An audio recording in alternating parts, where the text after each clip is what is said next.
Welcome back, Nick Lenz's Comic Corner, Classic / Non-Classic. This is episode number 830 and Doubleshot number 724. Two Marvel trades, both of whom basically are trades collected based on they are characters created by Steve Ditko. Yep. First up is one of his most famous creations, and that is Spider-Man. This is Spider-Man Reign, written and drawn by Carrie Andrews with Jose Ferreira. This collects a 4-issue miniseries of Spider-Man Reign. I've heard one person describe this as Dark Knight Returns for Spider-Man. And oh boy, Peter Parker looks so bizarre in the future. That's basically the artwork for that. And it also reveals what happened to some of his villains. Unknown what happened to Norman Osborn. They don't mention him here at all. Apparently the Kingpin has become thin because apparently he doesn't eat solid food anymore. Eddie Brock is nowhere to be seen, but who the main villain is quite bizarre. And of course, Sinister Six pop up in here. Oh yeah, they're not called the Sinister Six, they're called the Sinister Six. And they're comprised of Electro, Hydro Man, Sandman, Kraven the Hunter. I believe it's also, if I remember, I think it's also Dr. Octopus. And I think that's it. Oh yeah, Mysterio as well.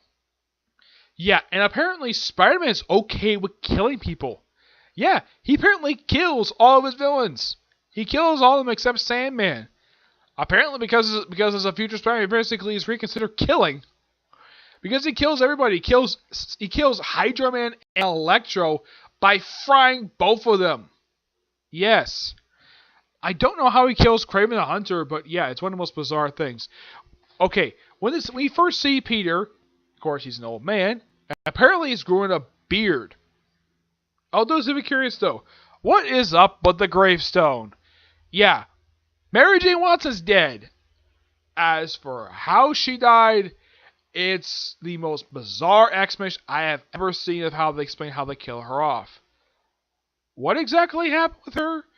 Apparently, Peter's semen killed her. His radioactive semen killed his wife. It's one of the most stupidest reasons why they basically got rid of the character Mary Jane Watson. Also, they referred to Jameson as a newspaper baron. He owned a newspaper. Since when was he a baron? And apparently it came down from the mountain. That's what the heck this is. They never bothered to explain it. Oh yeah, and apparently New York City is independent from the United States. Controlled by the mayor named Mayor Walters, who apparently is also the host of the Venom symbiote. Oh, I should also point out though, the Venom symbiote looks so bizarre. Especially under this artwork. Like, oh my gosh, this looks so freaking weird. I'm going to show you what Venom looks like in here. And it apparently goes on a rampage, killing several people. Yeah, this apparently is Venom in this continuity. Yeah, this freaking thing is Venom. Yeah, his head has gone freaking huge. He's got basically a bigger neck. I'm like, what in the world happened to Venom? Yeah, as for how the mayor of New York City got the Venom symbiote, that is never explained. As for also how in the world did this reign started, that's the name of the government, the reign, and apparently there's these officers who are not actually police officers, the people who work for the mayor, who enforce the law in the city. I'm like, yeah, this is similar to Dark Knight Returns, I think like one or Elseworld story, where the people who are basically working together are basically a group of thugs.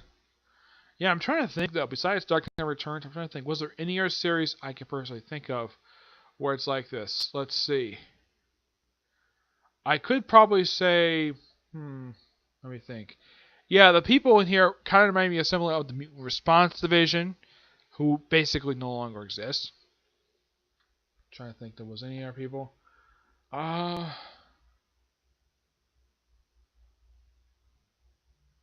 No, I can't really think about it, but there's probably other stories that I've completely forgot about. But yeah, such a bizarre story.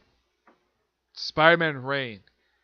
The writing here is actually pretty damn good, with the exception of the explanation of Mary Jane's death.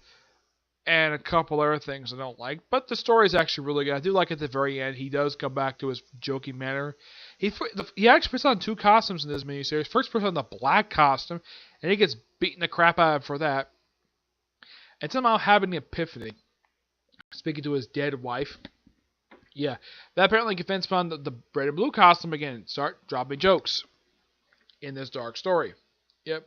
I'm going to give this book an 8.5 out of 10. It's actually an okay story, but not one of the most memorable Spider-Man stories. As far as I know, this Spider-Man was never revisited at all. As a matter of fact, not even Spider-Man Guy didn't touch this series. It's one of the few Ultimate Spider-Mans I can think of where they never actually bothered with this Ultimate versus Spider-Man. The only people I could think of they didn't really bother with was the Spider-Man 1602. I'm trying to think what else was. Oh yeah, the one from the manga Spider-Man. They never bothered with him at all, but they do have the Japanese Spider-Man from the one from the 70s show. And I'm trying to think, it's like 2 or 3 others. Oh yeah, they never interacted, well, because he was dead at this point, the Ultimate version of Peter Parker. I will love this interaction with 616 Peter Parker. Alright, so next up is another Steve Ditko creation. And it was his last major creation he did before he retired. And this is the Unbeatable Squirrel Girl, Volume 7. I've been a squirrel. I've been waiting for a squirrel like you. Is it just me, or is that every single cover, every single title for these trades is a spoof of a known song and put in the word squirrel in there?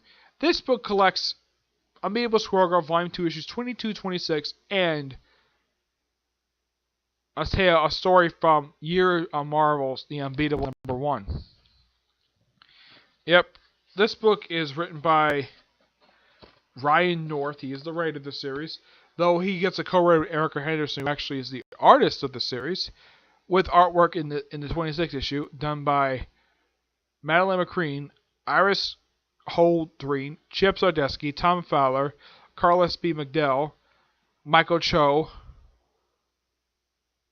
Razov, Anders Nelson, Rico Rizzoli, and Jim Davis. Yeah, Zdarsky is also the colorist as well. The logo was done by Mike Aldred. Though the Year of Marvels one was done by Nia McGruger, and artwork is done by also layouts done by Jeppo, and Saya does the artwork. 22-25. What happens in these issues? Well, it's basically Squirrel Girl and her supporting cast going to the Savage Land. Also working with Kraven the Hunter, another famous Steve Ditko creation, who she frequently interacts with in this whole series. They go Savage Land, being with some monsters. Oh yeah, and I also heard this was the excuse of why Squirrel Girl was not involved in Secret Empire. Because she'd rather hang out in the Savage Land than take on Hydra Cap. Seriously, this was the reason why she couldn't take on Hydra Cap. Or anybody with Hydra. It's like she just didn't care at all. The 26th issue is a multi-story issue. Yep. Featuring various characters. I mean, my gosh. There's like various stories in these ones. There's a story for various characters. One for Squirrel Girl, Brain Drain, who's one of the supporting characters of the book, Kraven, Wolverine, Galactus, Howard the Duck, which that was a funny one, Loki, Spider-Man, Tippy Toe, and Nancy Whitehead. I'd say of all these, I'd say the Wolverine one is the one I do not like the artwork for. Anders Nelson is not one of my favorite artists, and I've never really cared for this guy's artwork. It looks kind of, well, it's kind of bad. You want to know how bad this thing is? Well, let me show you of how really bad this artwork is. Like, what in the world is this? Yeah. Here's what Wolverine looks like drawn by this artist. Yeah, seriously. I do not care for this artist. It's not my personal favorite. I have nothing against the artist, but I just do not like this artwork. It is terrible. I don't know why Marvel occasionally give this person some. Put him on a book that's not one of the superhero books. Put him on like And also, like, put him on like an original title. Don't put him on a superhero book because the guy is not very good at drawing superheroes. His superheroes look awful, like really, really bad. The story itself is okay, but it's slightly better than Spider-Man Reign. And I'm gonna give this a 9 out of 10. I would normally give books 9 out of 10, but yeah, it's just actually no. I'm gonna give it 8.5 as well. It's just okay. It's kind of bizarre and quite interesting though for Squirrel Girl taking a bunch of dinosaurs, and she basically goes all jungle attire with the whole jungle outfit and of course the sneakers. Yep, and is it just me or is Squirrel Girl flat chested? Yeah, I had to make a comment about that, but she could not be. Yeah, and I have heard that the artist of the series has been called out frequently on how lazy this artist is. Like this artist just does not care, just try to get this book out on time. But it's weird though that this series is continuing, but not a series like the Unstoppable Was that's coming back, but not a series like Hawkeye. Let's see, what are ones basically that were stupidly canceled for no explained reason? Let me think here about that. I would probably say Secret Warriors is another one. That was a good comic book. Star Lord, Rock Raccoon, those were good comic books. Let me think. Was there any others? The book Rocket done by Al Ewing, that was a really good one. It came out last year. Instead of ending this series, I know Squirrel Girl has her fans. The only reason why I read it because she's a creation of Steve Ditko. That's the only reason why I read it, and that's the only reason why I review it. Is because she's a Steve Ditko creator, and it's something though that despite the fact I think it was last year, I think it was when she celebrated her 25th anniversary, Ditko did nothing for the anniversary. He didn't help out at all. I'm a little surprised that Marvel never contacted him about Squirrel Girl.